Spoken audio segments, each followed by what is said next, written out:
পুরুলিয়ার অযোধ্যা পাহাড়ের আনাচে কানাচে ছড়িয়ে রয়েছে রাম লক্ষ্মণ ও সীতার বনবাসের কাহিনী।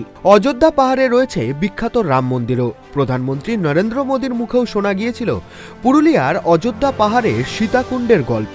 কথিত রয়েছে রাম লক্ষ্মণ এবং সীতা যখন বনবাসে বেরিয়েছিলেন সেই সময় পুরুলিয়ার অযোধ্যা পাহাড়ের জঙ্গলে এসে উঠেছিলেন তারা। পাহাড় ও ঘন জঙ্গলে ঘেরা এই অযোধ্যা পাহাড়ে প্রায় 2.5 দিনের জন্য বিশ্রাম নিয়েছিলেন রাম লক্ষ্মণ এবং সীতা। অযোধ্যা পাহাড়ে থাকাকালীন সীতা মায়ের তৃষ্ণা পেলে রাম এবং লক্ষ্মণ পাহাড়ের চারিদিকে জলের খোঁজে বেরোয়, কিন্তু তারা জল পাননি। তাই সীতা মায়ের তৃষ্ণা নিবারণের জন্য অযোধ্যা পাহাড়ের অযোধ্যা গ্রাম পঞ্চায়েতের অন্তর্গত বাগানডি এলাকার পাহাড়ের কোলে রামচন্দ্র নিজের ধনুক থেকে তীরবিদ্ধ করেন এবং মাটির নিচ থেকে বেরিয়ে আসে মিষ্টি জলের স্রোত। সেই জল পান করে সীতামা তৃষ্ণা নিবারণ করেছিলেন।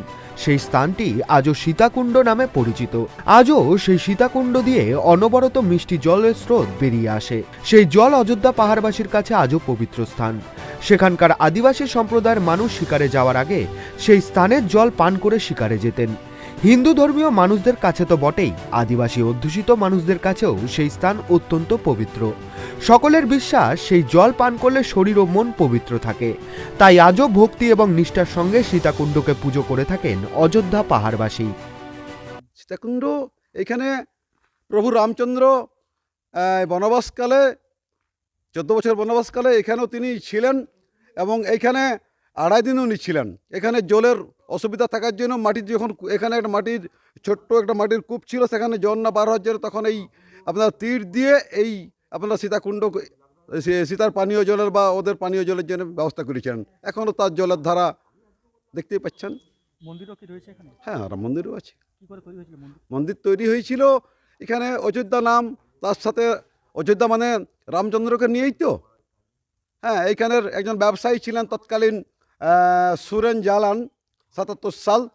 কাঠ ব্যবসায়ী ছিলেন। ওইখানে কাঠের একটা কাঠের ডিপো। সেই যখন উনি কাঠফাট ব্যবসা যখন ছেড়ে চলে গেলেন তখন এটা রাম মন্দিরকে দান করেছিলেন। তখন সমস্ত পাহাড় মিলে আমরা এই রাম মন্দিরটা করেছি প্রতিষ্ঠা। পূজা অর্চনা করেন? হ্যাঁ, পূজা অর্চনা হচ্ছে। আগামীকাল তো রামলালার প্রাণ। হ্যাঁ, আগামীকাল কালকে আমাদের অনুষ্ঠান রয়েছে, কীর্তন রয়েছে বা বিভিন্ন রামায়ণ পাঠ হবে। স্ক্রিন দিয়ে আমাদের এই রামচরিত মানস বিভিন্ন তার দেখানো হবে। আমরা পুরুলিয়া ডিস্ট্রিক্টে এসেছি, এখানে অযোধ্যা পাহাড়ে পরিবার নিয়ে। শীতকালে এই জায়গাটা ঘোরার জন্য খুবই ভালো, আপনারা সবাই আসতে পারেন। আর এইখানে স্থানটা হচ্ছে সীতাকুণ্ড স্থান। কথিত আছে রামায়ণে রামচন্দ্র সীতা মায়ের জল তৃষ্ণার জন্য মানে তীর মেরে এখান থেকে মানে মাটি থেকে জল নিয়ে ওনাকে মানে তেষ্টা নিবারণ করেছিলেন ওনার। তাই সেটা দেখতে এসেছিলাম, আপনারা আসতে পারেন।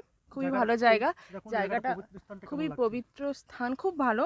এখান থেকে মানে মাটির নিচ থেকে জল বেরোচ্ছে, ওটা আপনারা দেখতে পারেন। ওটা অটোমেটিক্যালি হচ্ছে, সায়েন্সে কি বলা যায় জানি না, তবে সত্যি সত্যি জল বেরোচ্ছে। অযোধ্যা পাহাড়বাসীরা সীতাকুণ্ড থেকে প্রায় 500 মিটার দূরে নিজেদের উদ্যোগেই রাম মন্দির প্রতিষ্ঠা করেছেন। মন্দিরের ভেতরে রয়েছে রাম লক্ষ্মণ এবং সীতার মূর্তি। মন্দিরের দেওয়ালে দেওয়ালে ফুটিয়ে তোলা হয়েছে রামায়ণের দৃশ্য। নিত্যদিন পুজো হয় সেই মন্দিরে। পর্যটক এবং ধর্মপ্রাণ মানুষরা সীতাকুণ্ড এবং রাম মন্দির দর্শন করতে হাজির হন পুরুলিয়ার অযোধ্যা পাহাড়ে।